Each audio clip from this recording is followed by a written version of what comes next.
nossa visão panorâmica do Antigo Testamento, né? E nós vamos abordar aí nessa noite o livro de Neemias e de Esther. Haja vista, né, que esses livros, eles são tidos como do mesmo período, eles são do mesmo período ali, né? Vai ter, a gente até ressaltou a questão do retorno do povo de Judá, saindo da Babilônia, retornando através do mandato, né, de Ciro.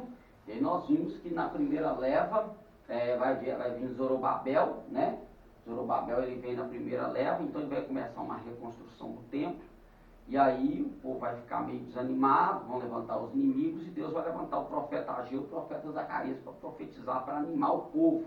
E aí nós vimos que na segunda leva, nós temos aí nós temos Esdras vindo, e Esdras ele vai trazer uma restauração espiritual, ele vai trazer um avivamento no meio do povo. Através desse avivamento vai haver um grande concerto, né? Um grande concerto familiar e cultural e também espiritual para com o povo, que o povo vai reconhecer os seus pecados, sabendo que eles transgrediram os mandamentos do Senhor, fizeram aquilo que não era agradável aos olhos do Senhor, fizeram a aliança que Deus disse para não fazer, eles fizeram, e disso aí vai surgir os samaritanos. E aí quando chega no período de Neemias, que é esse terceiro grupo que está voltando para Jerusalém, já vem com Neemias, né, justamente por causa de uma pergunta que ele vai fazer, vai desenrolar, tá? Essa pergunta que Neemias ele vai fazer para Anani é uma pergunta que vai desenrolar a história dele. Então, assim, nós podemos usar esse versículo aí da pergunta dele como o versículo chave, tá? Do desenrolar da história de Neemias. Nós vamos ver aqui, ó, essa pergunta que ele vai fazer para Anani.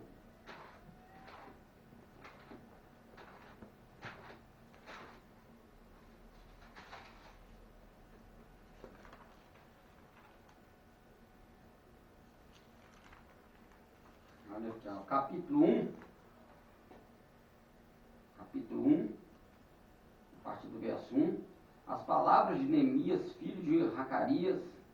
E sucedeu no mês de Quisleu, no ano 20º, estando eu em Suzã, fortaleza, que veio Anani, um dos meus irmãos, ele e alguns de Judá. E perguntei-lhes pelos judeus que escaparam e que restaram do cativeiro acerca de Jerusalém. E disseram-me, os restantes que ficaram do cativeiro lá na província estão em grande miséria e desprezo, e os muros de Jerusalém fendidos e as portas queimadas a fogo. E sucedeu que, ouvindo eu estas palavras, assentei-me, chorei, lamentei por alguns dias e estive jejuando e orando perante o Deus dos céus.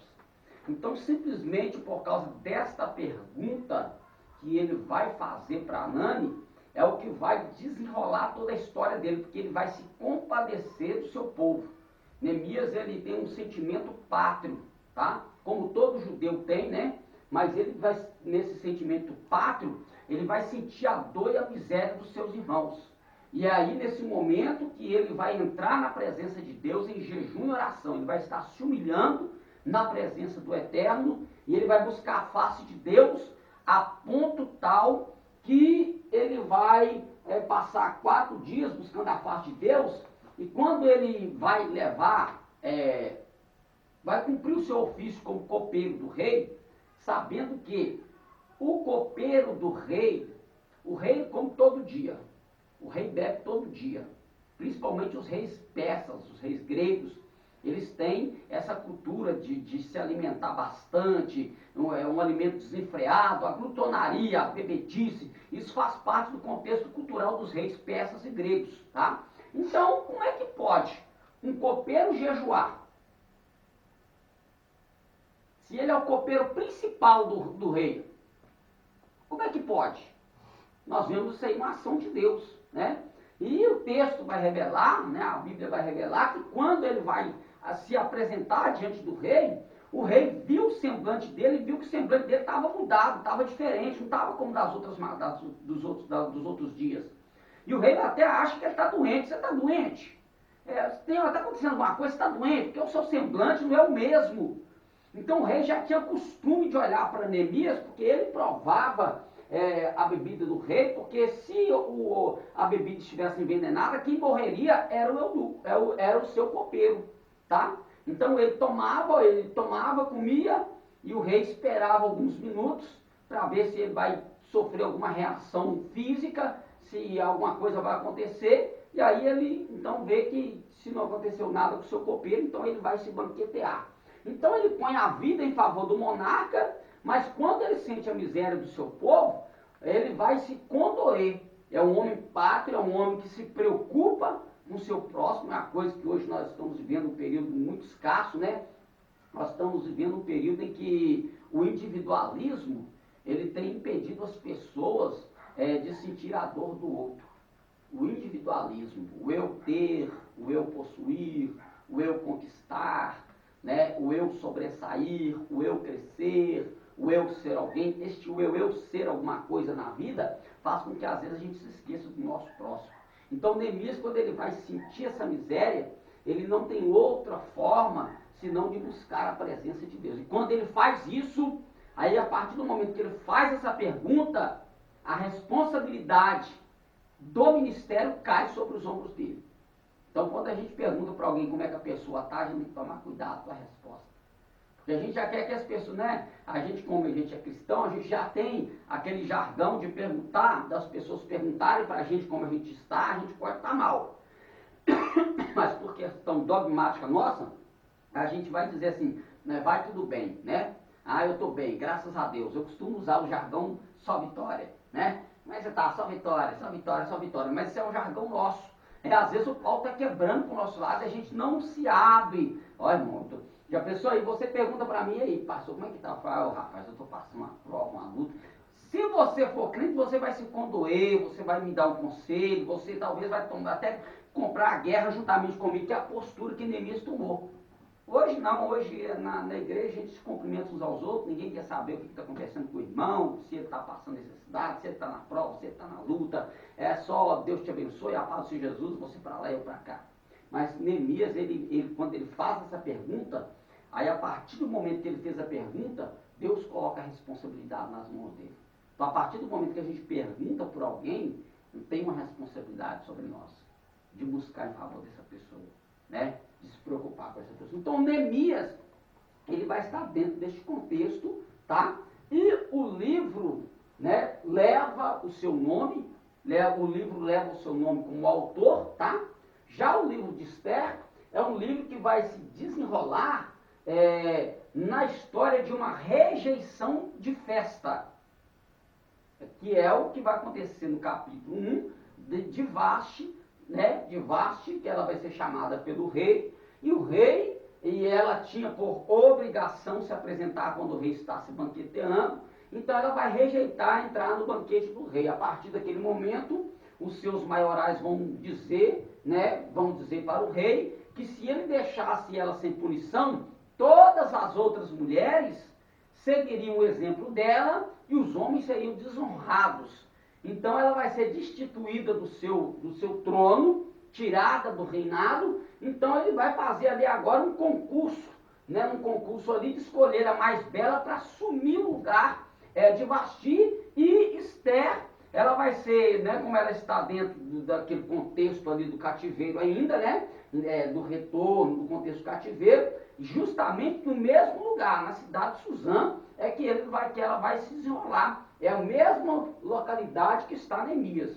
Então nós vemos os personagens dentro de uma mesma localidade, só que o livro de Esther não tem um autor assim esclarecido, tá? Não tem. A tradição vai colocar aproximadamente como se fosse Esdras, o autor do livro de Esther, tá? Mas aí nós vamos ver que aqui dentro do livro dela, aqui nós vemos Neemias numa ação, ele já começa orando, ele já começa jejuando, ele já começa clamando a Deus, Já o livro de Esther, a gente não vai encontrar o nome Deus ali, tá? Nem no texto original tem o nome Deus implícito no livro de Esther. Não tem o nome, mas tem a ação, que nós vamos ver que vai ser um período em que os judeus vão correr risco de vida, de extinção.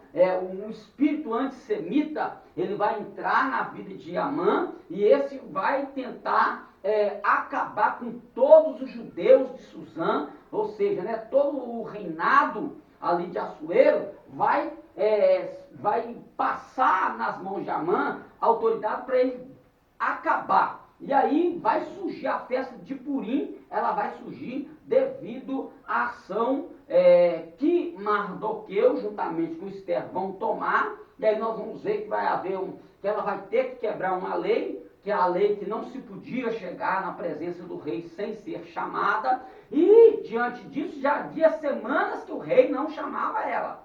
Então Mardoqueu ele vai se humilhar em pano de saco e cinza, né? Buscando, e ele vai conversar com Esther, que na verdade é a sobrinha que ele criou desde criança, é sobrinha dele, tá? E ele cria essa sobrinha e agora ele vai pedir que ela interceda ao rei em favor de seu povo. Só que ela sabe que ela não pode entrar. E ela vai colocar isso diante de seu tio, né? Mardoqueu ou Mordecai, que alguns dizem assim, né? Então, o que vai acontecer? Então, Mordecai vai dizer para ela, olha, se você falar, né, nas minhas palavras, nós vamos ter um livramento. Mas se você se calar, livramento nos virá de outra parte. Quem sabe para esta hora, você foi colocada no trono. Ele poderia ter usado a expressão Deus, como José usou a expressão Deus. Foi Deus que me coloquei para que neste momento eu pudesse livrar-vos da fome. Ele poderia ter usado essa expressão, ó, foi Deus que te colocou aí para que nesse momento você possa interceder ao nosso favor. Mas não tem a palavra Deus, mas a gente vê a ação de Deus. Então, aonde que nós vamos ver a ação de Deus? Vai ser naquele momento que ela vai entrar sem ser chamada e o rei estenderá o cetro para ela. Porque quando o rei estende o cetro, o que ele disser com o cetro estendido é um ato de misericórdia. Quando ele estende o cetro, ele está estendendo um ato de misericórdia. Então aquela pessoa não pode ser pega, não pode ser maltratada enquanto o cetro do rei está de pé. Louvado seja o nome do Senhor. É por isso que Jesus foi levantado na cruz do Calvário como cetro da justiça de Deus contra o pecado. Por isso que hoje nós temos a graça de estar na presença de Deus. Então, diante disso aí, o rei vai pedir, vai perguntar para ela o que ela quer que ela faça. Então ela vai ali, né? Vai usar ali de algumas artimanhas ali, vai fazer um banquete, convida a Amã, o seu maioral, tal, e a Amã achando que ela falaria ao rei acerca da sua pessoa para o beneficiar. Que na verdade ele havia colocado uma forca para enforcar Mardoqueu, porque Mardoqueu não se curvava diante dele, né? Porque ele exigia ser ovacionado pelos povos, né? Mas aí nós vamos ver que a todo momento Deus ele vai mudando o quadro da situação e no final das contas quem vai ser enforcado é o próprio aquele que fez a forca. É aquilo que Salomão ele vai dizer nos provérbios, que aquele que cavar uma cova cairá nela. Então Amã levantou a forca e ele mesmo foi enforcado nela. E o livro agora, né, então voltando aqui para o nosso contexto, então todo esse desenrolar dessa história desenvolve-se neste período de retorno do cativeiro. E aí nós precisamos entender os períodos dos reis persas, né? Porque nós temos Ciro, nós temos Artaxerxes e temos o rei Dario nesse contexto, tá? Nesse contexto. Mas a gente tem que tomar cuidado, porque senão a gente vai colocar este rei Dario como sendo aquele mesmo Dario do período de Daniel, e não é, tá? Porque na época, e o Xerxes também, nós temos ali Xerxes I, Xerxes II, né, o Artaxerxes. Então tem esses reis persas que dominaram. Então esse nome Xerxes, Artaxerxes, o Xerxes era uma forma como se fosse César, tá? Era uma nomenclatura como Faraó, não é nome, Faraó não é nome, é título. Xerxes também era título que se dava, tá? Para monarcas, mas ele tem um nome e a gente vai dentro da história e a gente encontra esses nomes ali, mostrando direitinho ali dentro da cronologia bíblica quais foram os reis persas que agiram no momento aí desse desenrolar dessa história aí. Então, indo aí para o contexto nosso aí, né, vamos aí, vou pular aqui o alvo aqui. Neemias e Esther são personagens que marcam a história de Israel no período pós-exílio, não apenas o nome de 2 livros do Antigo Testamento. Faziam parte do povo no exílio, mas exerceram um papel importante na preservação e no retorno da nação para a terra natal. Foram pessoas com formação diferenciada, que viveram em contextos distintos, porém, a serviço de Deus. O contexto histórico é a questão do contexto da monarquia e do que está acontecendo. Neemias, ele está no período de restauração, ele está voltando para restaurar os muros da cidade de Jerusalém, só que aqui agora o contexto que a gente vê, o contexto Esther, é um contexto em que ela será usada para trazer livramento. Então o contexto do livro de Neemias é um contexto de restauração, tá? De restauração, de fortalecimento, onde ele vai colocar aqueles que têm condições financeiras na mesma posição dos pobres, tá? E ele vai ser conclamado ali como governador da Judéia. Então, através da carta que o rei dará a ele, ele vai ter autonomia, o rei vai dar autonomia naquela carta, que deem para ele também ouro, prata, para que ele possa ter uma viagem bem sucedida e depois trazer uma notícia boa daquilo que ele foi empreender, tá? Então, quando nós vemos essa situação, nós temos que entender que mesmo que nós vemos os livros dentro das suas formas distintas, mas estando no mesmo local, a gente tem que entender o que está acontecendo em cada período, em cada momento. Senão mesmo a gente sabendo que eles foram escritos no mesmo período, tá? São do mesmo período, ou seja, eles são tidos dentro do cano como o mesmo livro, a gente tem que tomar esse cuidado para poder não juntar os dois no mesmo contexto de acontecimento histórico. Então, o contexto de acontecimento histórico, ele é separado, apesar da localidade geográfica em que está se desenrolando o livro e as ações que vão acontecer ali, né? E a festa do Purim vai surgir aí com este livramento aí. A visão panorâmica dos livros, informações básicas, autores. Nós temos Neemias como sendo o autor do seu próprio livro, Esther provavelmente um colaborador, ou seja, alguém que presenciou a história, então aí fica a cargo de especulação. A data onde se desenvolveu o livro de Neemias, 445 a 425 a.C., e o livro de Esther, 478 a.C. Versículos chaves, Esdras capítulo 2, 17, Esther capítulo 4, versículo 14. Vamos fazer uma leitura aqui desse Esdras 2, 17. Esther. E Esther 4, 14.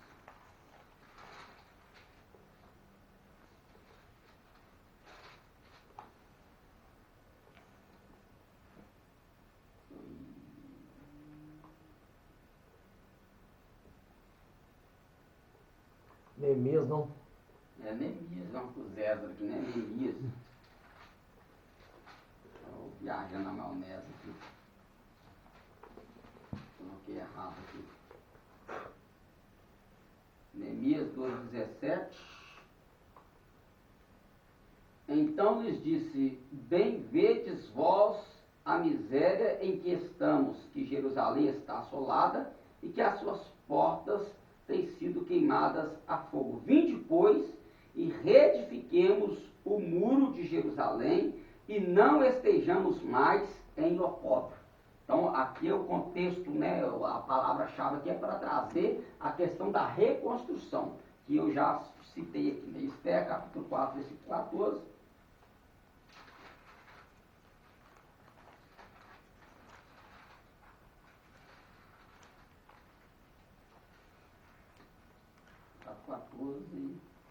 Porque se de todo te calares, neste tempo, socorro e livramento de outra parte virá para os judeus.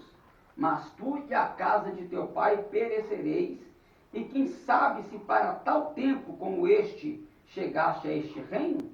Então aí nós vemos, né, aqui no Neemias 2,17, nós vemos o versículo-chave nos mostrando que o livro ele é desenvolvido num ato de restauração, de retificação, né? Vamos colocar assim, de retificação. E aqui, um ato de livramento, ou seja, de intercessão, livramento, é onde que vai se desenrolar aí a história dela. Aí nós sabemos que isso aí, Deus ele vai trabalhando em toda a história, mesmo que o nome não esteja ali implícito no livro. As palavras-chave, construção e soberania. Soberania concernente à ação de Deus, sem ele estar implícito assim no seu nome, né? Esboço do livro é líder e fato. Neemias, do capítulo 1 ao capítulo 7, Neemias ele vai, né, levando o acontecimento histórico, ele vai fortificando o povo, ele vai ajudando o povo, ele vai observar, a gente vê que ele vai entrar na cidade, mas ele não vai chegar e meter na cara. Ele vai chegar e vai dar uma observada primeiro, né? Ele vai dar uma sondada para ver como é que está o ânimo do povo, para ver como é que está a situação, onde é que ele pode trabalhar, com quem que ele pode trabalhar, com quem que ele pode contar, se aquele povo, mesmo estando naquela situação, eles estão dispostos mesmo naquela situação, se levantar para reedificar alguma coisa. Então ele vai observar isso tudo aí. Então a Bíblia vai dizer que na calada da noite ele vai sair só e dar uma revista para ver como está a terra. E aí ele vai ver a situação, depois ele volta e conclama o povo a trabalhar, né? E aí a gente vai ver que vai aparecer também aquilo que sempre terá na obra de Deus, a oposição.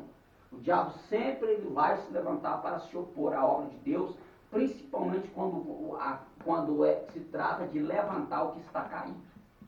Levantar o que está caído, principalmente nesse ato aí, né? E aí no livro, o fato aí, nós temos aí no fato, né, o reavivamento nacional, a reconstrução dos muros. Neemias, do capítulo 8 ao capítulo 10, nós temos ali na liderança espiritual, aí entra o personagem Esdras, e dá uma renovação da aliança. Vamos ver aqui, são Neemias, aqui ó.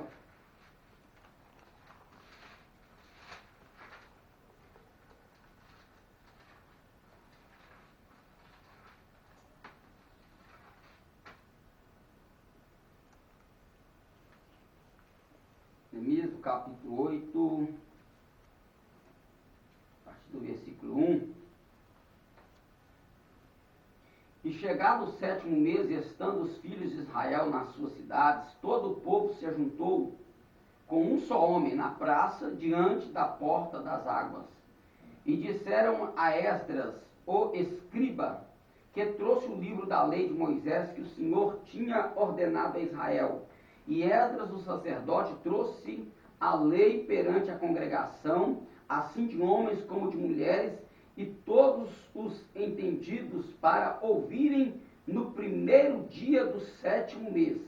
E leu nele diante da praça, que está diante da porta das águas, desde a alva até o meio-dia, perante homens e mulheres e entendidos. E os ouvidos de todo o povo estavam atentos ao livro da lei. E Esdras, o escriba, estava sobre um púlpito de madeira que fizera para aquele fim. E estava em pé junto a ele, a sua mão direita, ele vai dar um relato aqui dos maiorais que vão estar, versículo 6. E Esdras louvou ao Senhor, não, versículo 5. E Esdras abriu o livro perante os olhos de todo o povo, porque estava acima de todo o povo, abrindo ele, todo o povo pôs-se em pé. E Esdras louvou ao Senhor, o grande Deus, e todo o povo respondeu, amém, amém. Levantando as suas mãos, inclinaram-se e adoraram ao Senhor com o rosto em terra. E aí ele dá mais um relato aqui. Então nós vemos que Neemias, ele está num ato de reconstrução física, ele está num ato físico, né? Está trabalhando com coisas materiais, coisas palpáveis. Mas ele sabe que o povo precisa também se reanimar espiritualmente.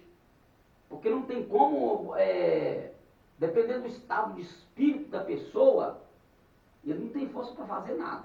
Né? Nós vamos ver lá no livro do rei, ele precisa contar com o ânimo do povo. E o povo só vai animar se o lado espiritual melhorar. Então por isso que ele vai pegar o sacerdote Esdras, tá? E fazer com que ele possa estar acima do povo, vai preparar um altar, um púlpito para aquela finalidade, para que ele possa ler a lei do povo. E a Bíblia vai dizer que ele vai ler da manhã, do amanhecer até a tarde. Então o povo vai ficar ali praticamente, acho que 6 horas, ininterrupta, de pé, atento ao que Esdras está lendo. E quando Esdras termina, o povo vai dizer amém, amém, amém. Nós sabemos que Elohim é rei fiel, né? Elohim é rei fiel. Então eles vão louvar a fidelidade de Deus por aquilo que está acontecendo.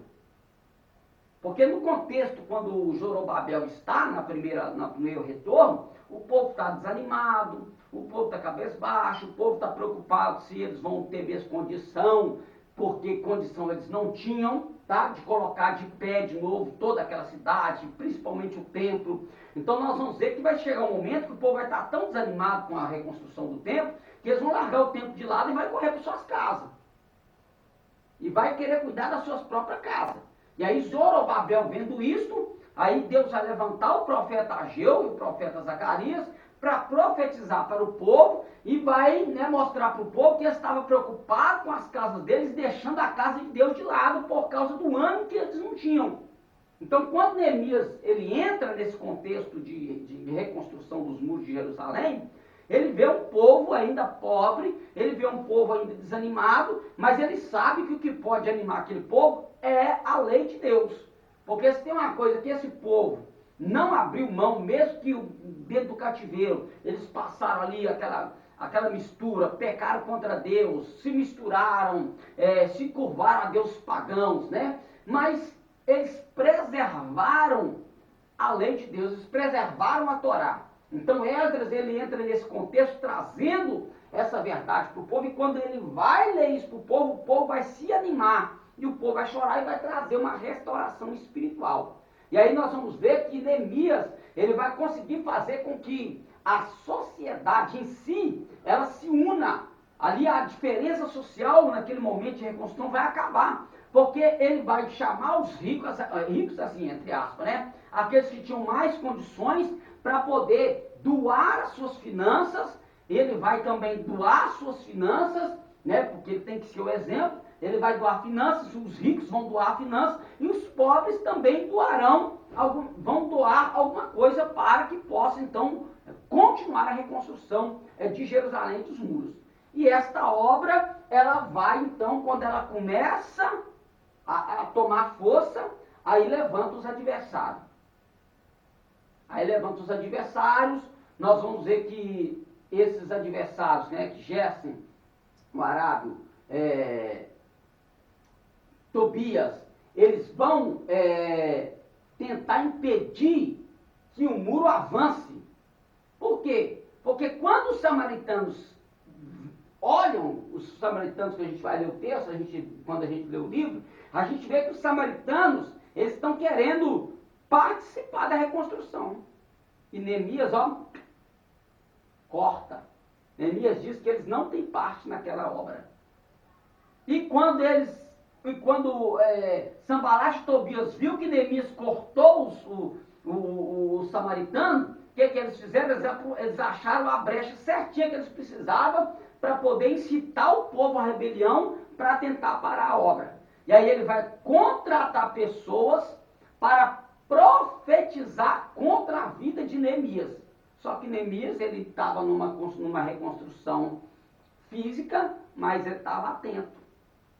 Quando ele viu que a intenção deles era ele transgredir o mandamento do Senhor, que ele não podia fazer certo tipo de coisa que somente cabia a um sacerdote ou a um profeta, ele disse, não, eu vi que esta profecia não vinha da parte de Deus, mas inventava contra a minha vida. Então ele foi esperto, ele não caiu na conversa. Então tem muito crente caindo na conversa de muita gente por aí. Deus usa profeta, o ministério profético ainda existe, só que a gente tem que tomar cuidado, né? A Bíblia nos orienta em Deuteronômio que se o profeta, ele profetizar e disser, vamos aos deuses, não vá. Ou seja, se ele tentar te tirar da presença de Deus, se aquele profeta está te colocando alguma coisa que vai te desviar da palavra de Deus, desviar do caminho do Senhor, rejeita aquela profecia, rejeita aquele profeta. Ela tem que te colocar na linha com Deus. Ela tem que te colocar na direção com Deus. Ela tem que te levantar para servir a Deus. Então Deus, quando ele usa o profeta no contexto nosso, no contexto dos reis era para deletar o pecado, mas agora nós estamos vendo que Deus está levando um profeta para animar o povo para trabalhar. Para trabalhar. Então Neemias ele vai entender isso. Então quando no capítulo 8 ele traz o sacerdote Esdras para ler a lei, o povo se anima. Aí o povo começa a trabalhar. Então a gente pode ter certeza que na hora que a gente está animado, na hora que a gente está disposto, na hora que a gente está, não, agora eu vou fazer. Pode ter certeza que o inimigo vai levantar de algum lado para tentar impedir. E às vezes até zombar daquilo que a gente está fazendo. Pode levantar dos montões de pedra queimada esses muros. Quando estiver de pé, vai vir uma raposa, vai bater nele e o muro cairá. Então, às vezes, eles zombam da obra, mas se nós estamos a serviço do Senhor, a obra ela vai ter o seu andamento e vai continuar. E aí nós vamos ver que, nós vemos aí que pelo decorrer da história, isso aí vai trazer um suntuoso tempo depois, né? Neemias, em uma sentença, usando posição social e habilidades de liderança, Neemias conduziu o povo na reconstrução dos muros de Jerusalém e, com a ajuda de Esdras, promoveu o reavivamento espiritual. Eventos no livro de Esther, nós temos aí do capítulo 1, né, a expulsão, no caso de Vasti, a pessoa, né? Nós temos a eleição, que vai ser aquilo que a gente falou aqui, sobre o que o rei precisa fazer, porque Deus sendo o rei, o monarca, ele precisa de uma princesa, ele precisa de alguém para estar ao seu lado. Todo rei naquela época, ele tinha que ter uma rainha. E às vezes a rainha tinha peso de conselheiro no reinado daquele monarca. E nós vemos isso na queda que Acabe teve com o seu reinado, porque em vez dele reinar, dele ter ela como uma conselheira, não, ele só não colocou ela no trono porque o povo de Israel não ia aceitar. Ele só não pôs ela no trono descaradamente porque o povo naquele momento ia se revoltar, porque ela não era da linhagem, ela não tinha direito ao trono. Aquilo foi um casamento político que ele fez, né? E a devassidão que ela trouxe, tanto na vida do povo em si, mas também na vida espiritual. Levou o povo à decadência, ao ponto de Deus ter que levantar o profeta Elias para desafiar os profetas de Baal no Monte Carmelo, para que o povo viesse sair daquele pensamento. Quem que eu vou servir? Nós vamos estar aqui no altar de Deus e vamos estar ali depois no altar de Baal. A gente serve Deus de manhã e serve Baal de tarde. Serve Baal de noite e serve Deus de madrugada. Então o povo estava desse jeito. Aí quando Neemias faz aquilo ali, simplesmente por quê? Por causa da bendita da rainha que o Acabe teve que arrumar. Então se ele arruma alguém que tivesse temor do Senhor, o rei de Israel talvez não teria passado toda aquela peleja que passou e veio aí, nós vemos aí o que aconteceu de tudo isso aí, né? Mas, então, quando Esther ela é levantada, ela é colocada no lugar de Vasti, aí ela é colocada com o pensamento de quê? De que era apenas para o rei ter alguém ao seu lado. Mas nós vamos ver que o momento de conselho dela vai ser usado em favor, ou a favor, melhor dizendo, a favor da sua nação. Que vai ser o rei, o que você quer que eu te faça? Te dou metade do meu reino, aquela coisa toda, né? A bajulação toda. Mas aí Deus vai dando estratégia para ela e ela vai conseguir, pelo menos, com que o povo tivesse condição de se armar contra o seu inimigo. Uma grande chacina, uma grande carnificina vai acontecer neste livro, mas os judeus escaparão. E naquele momento ali, naquele momento em que Amã dá o decreto, Amã assina o decreto, o rei vai sela sem saber que ele estava selando contra a própria rainha dele, né, porque ela fazia parte também da espada, e isso aí ela vai revelar no momento do último banquete, né, porque o último banquete é o que vai virar a mesa. Então o que vai acontecer? Muitos ali, diz a tradição, que muitos que estavam do lado de Amã vão passar para o lado dos judeus. Por quê? Por causa de Esther. Porque sendo ela judia, se eles se levantam na mente deles, não, a gente vai matar a descendente dela, o povo dela, depois ela está no trono, ela conversa na mente deles, né? Conversa com o rei lá e a gente dança. Então alguns passavam para ajudar os judeus, tanto é que eles vão conseguir se armar. De onde que virão essas armas, sendo que a mãe já passou tirando tudo? Daqueles que vão colocar nas mãos dele o direito, né? E o rei vai assinar um novo decreto que eles pudessem pelo menos se defender em todo o seu reino. Então aí a espada vai correr, vai haver uma grande chacina, né? Uma carnificina vai acontecer, mas Deus vai dar o livramento para o seu povo. Então nós vemos que tem momento a gente tem que usar a espada. Tem momento que a gente não pode ficar em bobeira não, tem que usar a espada, tem que buscar Deus, mas tem que ficar atento, porque o inimigo não está brincando, não brinca, ele não brinca de ser inimigo, e a gente não pode brincar de ser crente. Então ele não vai brincar de ser inimigo nunca, ele sempre vai se decretar, eu sou teu inimigo, eu sou teu inimigo, eu sou teu inimigo. E ele não vem de mão vazia não, né? Então nós temos que nos armar. Por isso que quando a gente vai ver o apóstolo Paulo lá do Efésios capítulo 6, versículo 10, quando o apóstolo Paulo vai dizer, revesti-vos, pois, de toda a armadura de Deus, para que possais estar firmes contra as astutas ciladas do diabo. Então Paulo ele já está mostrando que o inimigo ele não vem para brincar. E a gente tem que se revestir das armaduras de Deus, porque a cilada já está armada, o laço já está armado. Mas Deus nos capacita, Deus nos reveste das suas armaduras, e a gente consegue o quê? Ficar firme no dia mau. E aí, usando esse texto de Paulo, a gente vê que isso acontece nesse contexto de Esther. O povo se arma e vence no dia mau, né? Porque Deus agiu ali mesmo, o nome não estando ali implícito ali. Aleluia. Esther, no capítulo 3 de Esther, nós temos a destruição da pessoa de Amã, que é onde a coisa vai virar para o lado dele, né? Esther, capítulo 4, nós temos a persuasão de Mordecai. Aí, do capítulo 5 ao capítulo 7, nós temos a petição, e nós vemos aqui que é o que Esther, aquilo que a gente acabou de ressaltar, né? Esther e o rei. Então, Esther vai pedir o rei, como ele não pode revogar, porque já era lei, ele já havia assinado, ele já havia selado com seu anel, com seu sinete, ele não podia revogar aquela lei. Seria como se fosse a nossa Constituição Federal. Não pode mexer. Só que toda a Constituição existem cláusulas e parágrafos. Então, aonde é que os legisladores eles querem mexer? Já que eles não podem mexer em toda a Constituição, eles vão nas cláusulas, nos parágrafos, tentando achar uma brecha de como mexer em uma lei na Constituição, sem abolir aquela lei. E é o que acontece, às vezes, no nosso país.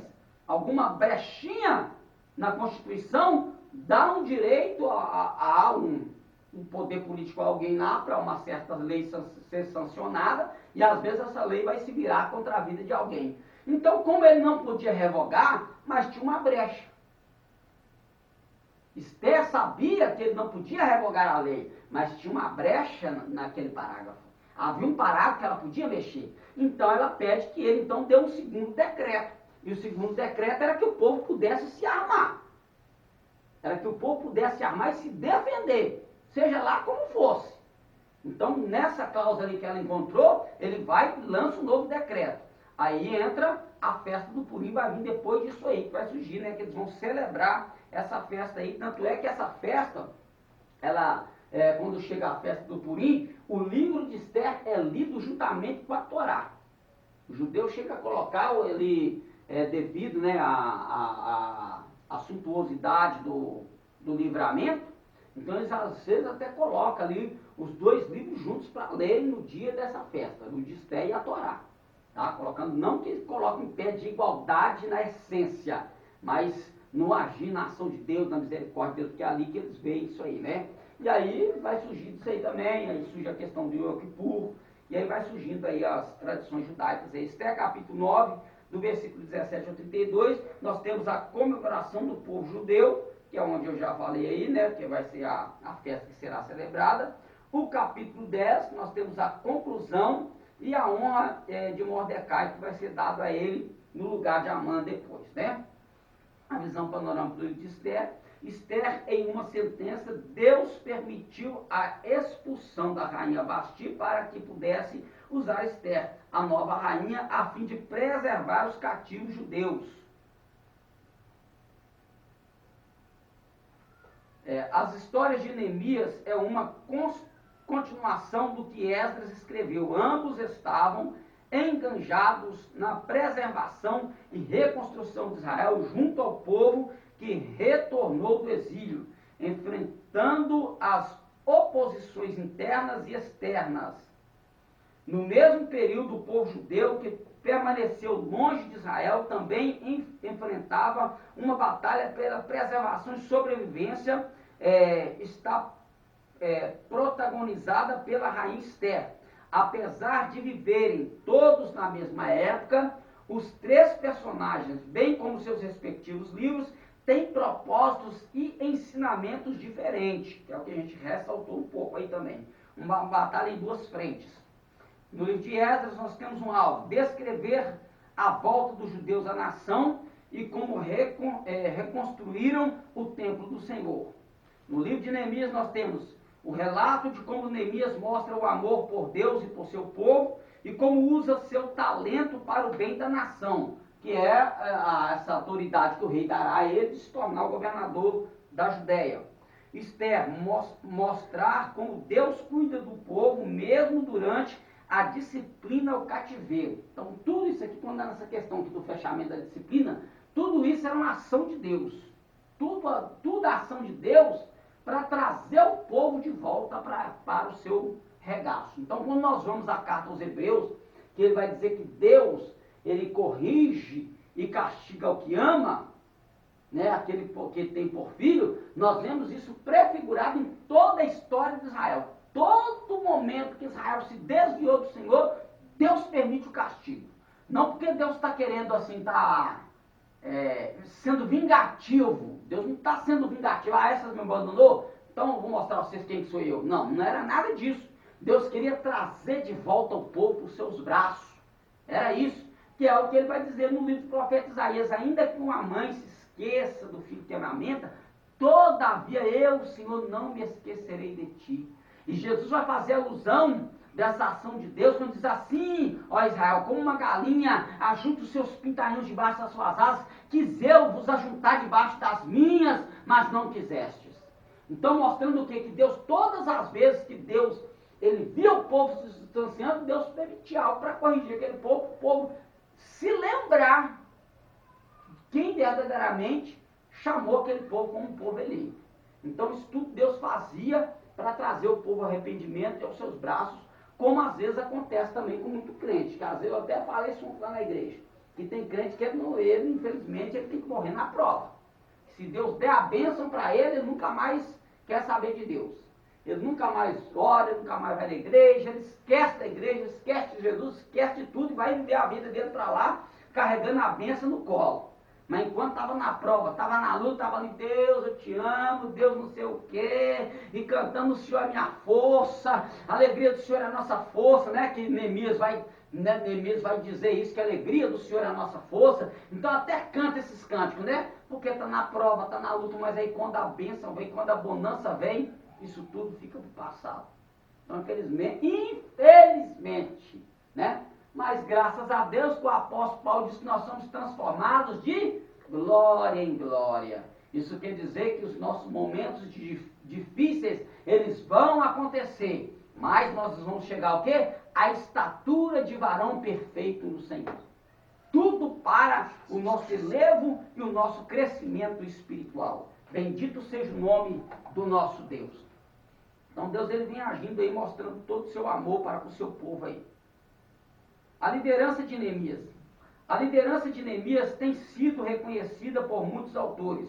Era copeiro do rei, uma posição importante na corte. Ele mostrou algumas qualidades que não podem faltar na vida do líder cristão que deseja ter sucesso nos projetos e empreendimentos, isso na vida espiritual de todos nós também, né? Porque liderança não é só em questão de liderar pessoas, mas é a nossa própria vida. A gente tem que saber como é que nós vamos portar, como é que nós vamos liderar a nossa vida, Como? Com o nosso eu, com o nosso ego, ou com a presença do Espírito Santo de Deus? Claro que é com a presença do Espírito de Deus, porque é bem melhor, né? A liderança de Neemias foi reconhecido pelos gentios, Neemias capítulo 1, versículo 11, ele é reconhecido pelos gentios, isso no quesito do próprio rei, reconhecer as dádivas da vida de Neemias, do caráter ilibado daquele homem. Foi um homem de oração, Neemias 1,4, nós vemos que quando ele ouve a notícia ele vai se arrepender, ele vai jejuar e orar, ele vai buscar a paz do Senhor, né, em oração. Trabalhou em equipe, Neemias 3, quando ele vai ajuntar o povo, né, para essa construção continuar, para essa reconstrução continuar. Enfrentou a oposição, Sanbalate, Tobias, do capítulo 4 ao capítulo 7, eu já contei aqui, eles vão fazer toda essa tramóia, tanto é que até carta eles vão pegar de pessoas maiorais, eles vão pagar pessoas de posição para poder mandar carta para o rei, dizendo que o próprio Neemias está querendo se tornar rei da terra. E sabe qual que é o teor da carta? Que lê aí nos escritos, vai ser assim, ó, lê aí nos escritos de esta cidade malvada, que há muito se levantou contra todos os reis da Grécia, da Pérsia, e o rei vai ler e ver que de fato era Jerusalém. Então, nesse momento, a obra vai dar uma parada, o freio de mão vai ser puxado. Mas como Neemias não é bobo, e ele sabendo da posição que ele tem, ele sabendo que Deus está com eles na construção desse grande empreendimento, que Deus é o autor desse empreendimento, que é Deus que está fazendo o retorno deles, então ele vai conseguir então continuar a reconstrução aí, e a coisa vai se dar bem. Liderou o povo na organização e reconstrução nacional. Aí vai do capítulo 11 ao capítulo 13. Ele vai fazer uma retificação aí. Nós vamos ver ali que na hora de colocar as portas, você pode ver lá que na hora de colocar as portas, cada maioral vai começar com a sua casa, com a sua família. Por quê? Porque as portas, a porta tem uma importância muito grande. Quando o texto vai citar, quando Anani vai dizer que os muros estão fendidos, o muro ele vai falar o quê? Da proteção. Então, naquela época, as grandes cidades, ou as grandes vilas, né, os grandes reinos, eles eram fortificados com muros. Então, o muro simbolizava que aquele povo estava protegido. Se Jerusalém não tem muro, Jerusalém estava à mercê de qualquer de qualquer situação de guerra. E aí quando ele vai citar assim, e as portas estão queimadas. A porta, o que é a porta? Qual que é o simbolismo da porta? Quando havia, isso aí a gente vai ver no livro de Ruth, que quando Boaz, ele vai chamar o parente remidor mais próximo na praça, ele faz isso nas portas. Então, quando alguma coisa era demandada pelos maiorais da cidade, era justamente os conselhos eram reunidos nas portas das grandes cidades. Então, isso quer dizer então que se as portas estão fendidas, não há conselheiros, não há juízes, não há direção. O povo está ao seu bel prazer. Porque as portas naquela época eram usadas para isso. Então, quando a gente lê o livro de Ruth, a gente vai entender isso lá. Tá? Que os povos, lembra lá do profeta Ezequiel, que ele estava sentado com os cabeças, tudo nas portas. Então, a porta ali tem um grande significado. Então, quando Neemias vai chamar os maiorais para começar a retificação e colocar as portas nos umbrais, você pode ver que ele está pegando os cabeças. Os caras não eram fracos, não. Tinha lá um que era dono de metade de uma vila inteira. Então eles não eram fracos, eles tinham condição financeira. Só que o que acontece? Ele conseguiu fazer isso aqui, uma reunião nacional. Ele conseguiu fazer com que o povo, do pobre ao rico, dessem as mãos em favor da causa de Jerusalém. Então quando nós estamos pela causa do reino de Deus, nós temos que dar as nossas mãos, né? Não é ficar tentando jogar pedra um no outro, né? Tanto Esther quanto a responsabilidade de Mordecai e de Esther. tanto Esther quanto Mordecai alcançaram lugares privilegiados na corte do rei Assuero. Antes mesmo de a ameaça contra os judeus vir à tona, foi preciso que na hora certa entendesse a responsabilidade deles para servir a Deus. Tudo no momento certo. Curiosidades dos livros, Deus absconditus, né? Ou seja, aqui está no latim, ou seja, Deus escondido, né? O livro de Esther é o único em todo o Antigo Testamento que não menciona o nome de Deus, embora as características divinas estejam presentes em cada história do livro. É o que nós também já ressaltamos aqui. A festa do Purim. O livro de Esther tem um propósito específico, bem definido. Explicar a origem da festa do Purim. Esther capítulo 9, do versículo 26 ao 32. Vamos ler aqui, vamos ler esse texto aqui, ó.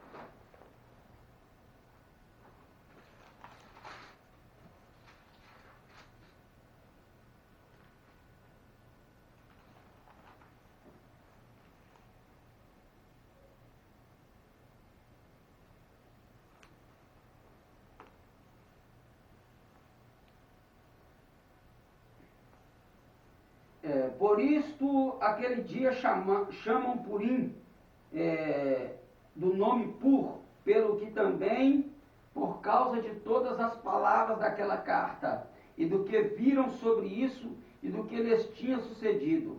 Confirmaram os judeus e tomaram sobre si e sobre a sua semente, sobre todos os que se achassem a eles, que não se deixaria de guardar estes 2 dias, conforme o que escrevera deles, e segundo o seu tempo determinado todos os anos, e que estes dias seriam lembrados e guardados por toda a geração, família, província e cidade, e que este dia de Purim se celebraria entre os judeus, e que a memória deles nunca teria fim entre os de sua semente. Depois disto, escreveu a rainha Esther, filha de Abiail, e Mardoqueu, o judeu, com todas as forças para confirmarem segunda vez esta carta de Purim. E mandaram cartas a todos os judeus, a 127 províncias do reino de Assuero, com palavras de paz e fidelidade, para confirmarem esses dias de Purim nos seus tempos determinados, como Mardoqueu judeu e a rainha Esther estabelecidos sobre si e sobre a sua semente acerca do jejum e do clamor. E o mandado de Esther estabeleceu o que respeitava ao Purim, e escreveu-se num livro. Então nós vemos aí que isso aí se tornou uma tradição, tá? Isso aí até nos dias de hoje ainda é celebrada essa festa. A festa tornou-se muito importante no judaísmo medieval, ao ponto de o livro de Esther ser equiparado à Torá em termos de ordenança e rituais, nos quais se incluem as festas. O reino de Assuero, identificado historicamente como o rei Xerxes I, é conhecido pelo envolvimento na Batalha das Termópilas contra o rei Leônidas de Esparta. Diferente das representações modernas, Xerxes foi vencedor desta e de diversas outras batalhas, segundo o único rei persa a conseguir saquear a Grécia. Então nós vemos aí, né, um filme cinematográfico que chama Os 300, aí a gente vê lá eles colocando o contexto da história desse acontecimento da guerra de Xerxes contra o Leônidas lá de Termópilas. Então ele tentando dominar toda a Grécia, né? Só que ele vai vencer, né? Os medos vencerão, os medo-persas vencerão a Grécia, né? Então aí hoje o cinema tenta colocar, né? A gente vê lá nesse filme aí que esse Leônidas, ele praticamente quase que se torna o vencedor dessa batalha. Mas quando a gente vai para os registros históricos, quem vence é o Xerxes, né? Claro que não é do jeito que é naquele filme lá, né? O camarada lá parece um demônio, um gigante, então cheio de mitologia. O filme segue uma linha de raciocínio grego, e persa, cheio de personagens mitológicos. Então, quando você assiste o filme, você vê ali que os guerreiros são homens das sombras, tem um gigante lá parecendo um demônio, é uma coisa, eles levam a mente lá para a mitologia, para contar uma história, para tentar contar uma história, um fato verídico. Então eles inventam um monte de coisa lá. Você vai ver o contexto, quando vai para o contexto de guerra, sim. Mas quando você entra para o contexto dos personagens, aí você fala assim, aquilo se torna, acaba um entretenimento mesmo, de história mesmo, não tem nada, né? Soberania de Deus é fundamental no livro de Esther. Entretanto, não aparece como fatalismo. Ela se manifesta pela ação de pessoas escolhidas por Deus. Mordecai exprime essa percepção ao dizer que se Esther não agisse, o socorro viria de outro lugar, mas talvez Deus a tivesse feito rainha para ajudar o povo. Ao capítulo 4, versículo 14, apesar que o nome dele não falou lá, né? É o que eu falei aqui, né? Se tem a questão de José, ele poderia ter usado esse argumento, mas não coube, porque não está lá, né? Conclusão: Neemias e Esther foram servos de Deus, firmes do propósito de cumprir a missão que lhes foi designada pelo Senhor. Não viveram num tempo que tivesse facilidades ou vantagens concretas ao lado deles. Pelo contrário, venceram pela fé na soberania de Deus e pela perseverança na decisão de cumprir o plano divino, que são exemplos dignos de serem imitados. Então essa é a conclusão e o fechamento aí do nosso estudo sobre o livro de Neemias e Esther. Quantas horas? 9:07. 9:07? Que beleza. 9:10, quer dizer. Vamos lá, Deus, dentro do tempo. Então aí, na próxima aula a gente continua e a gente vai para o livro de Jó, né? Deus abençoe em nome de Jesus.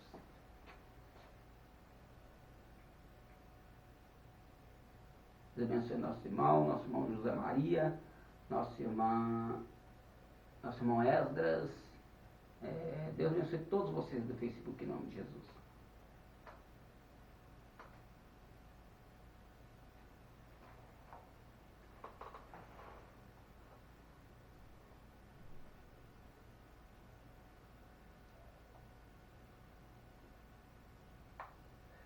Esse filme que fala das guerras, recebendo um cara de coisa Eles são terríveis. Não, o que não fala o contexto, né? O povo usa uma imaginação tremenda, né, pastor? O povo não joga longe. Nossa, Jesus, nossa. São terríveis mesmo. Nossa, coloca coisa, né? Por isso que tem um filme bom, mas tem uns também que não é nem bom ser. Tem um filme bom por aí. Tem, pra gente aprender um pouco sobre a história, né? Mas eles inventam. Mente Deus vai longe. Mente Deus vai. Nossa.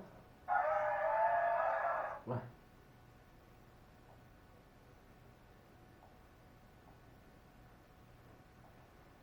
Como é que ficou aqui pelo oitavo, sabe?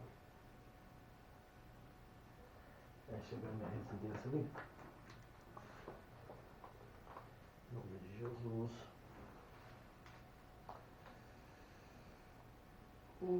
Pai Santo. Maravilha de Deus. Ó. Essa maquininha aqui é boa, viu? Essa é boa, pastor?